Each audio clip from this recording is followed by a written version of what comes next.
Today is day 22. 22. Let me see. 5, 6, 7. Yep, I got 8 days left. Today's day 22. I am almost down to the wire. Today I'm going to talk about zoning. Zoning, you really don't have too much to worry about, but it's something that you should know. Of course, you should know because you don't know what kind of question you're going to get on your test. And the worst kind of grade to get in a state test is which one? 74. You didn't pass. So it doesn't hurt to know one more, right? Brokers and pre-sales, you're both going to get the same question, not the same question, one question each. So let's go one at a time. And I'm only going to point out the ones that I think that you're going to see on your test, nothing else. So first of all, residential is based on what? Density. Commercial is based on what? Intensity. You're going to need to know that. You're also going to need to know that PUD, right, plan unit development, is for to be able to build cluster zoning or zero lot lines. This way the developer can put more properties and squeeze them together, because I remember the developer probably had to give up something, a park, a playground. He had to give up something that he had to pay and build and then donate it to the city, right? That's called what? Dedication. So then they say, okay, you did that for us. We're going to let you put a bunch of cluster homes here in the back so you could, make up the difference. That's what that's about. So let's go through variance. Now, variance, the easiest way to understand variance is the variance is nothing more than an exception to zoning, right? It's an exemption. What does that mean? Well, an exemption to zoning means, okay, I'll give you an example. Let's say in an area, you could only build homes that are 75 by 100. You can get a permit and you could build a house. So they're all 75 by 100, and there's this one guy who has 72 by 100. Well, he's not going to make his land grow. So what is he going to do? He's going to apply for a variance, an exception. I need you to give me an exception. You're telling me that everyone here can build at 75 by 100. I'm 72 by 100. I need you to give me a break and let me build. Now, it almost sounds like, let's just do it, you know what I mean? But if they say yes to that guy, they got to say yes to a radius of area. Now, I don't know how long the radius is.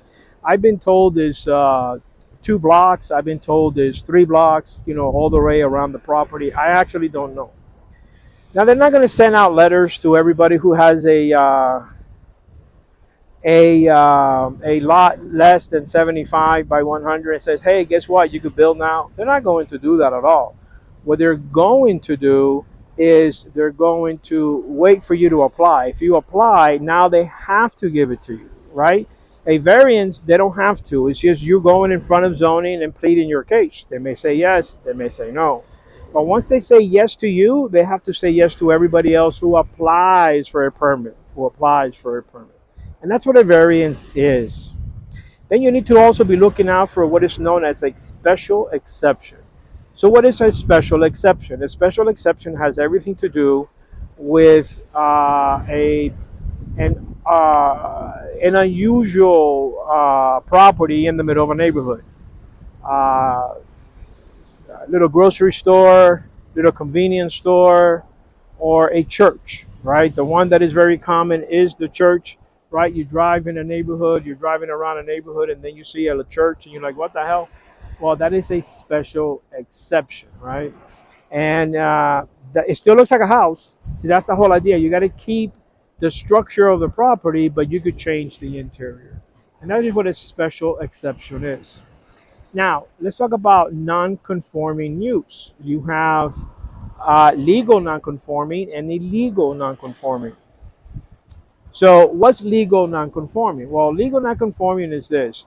You had a bunch of properties that used to be residential, and then you started to, the roads started to get wider and wider. And then somebody goes and applies for a commercial property, a commercial zoning, and changes their property to commercial. So what happens? Well, he applied for a variance. He was told yes. So the next guy does it, the next guy, the next guy, the next guy.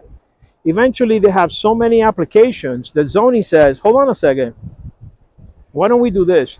Why don't we just change zoning and let's just make it commercial, non-residential? But what about the guy who wants to keep his house? That's called legal non-conforming. It used to be legal at one time. It was zoned correctly. Now it's not zoned correctly at all. Somebody screaming shark got my attention.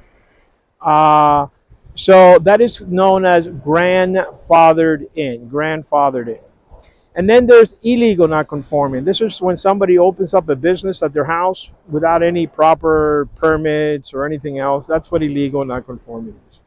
Anyway, that's your zoning chapter. I don't have much else. If you know that, you should be fine.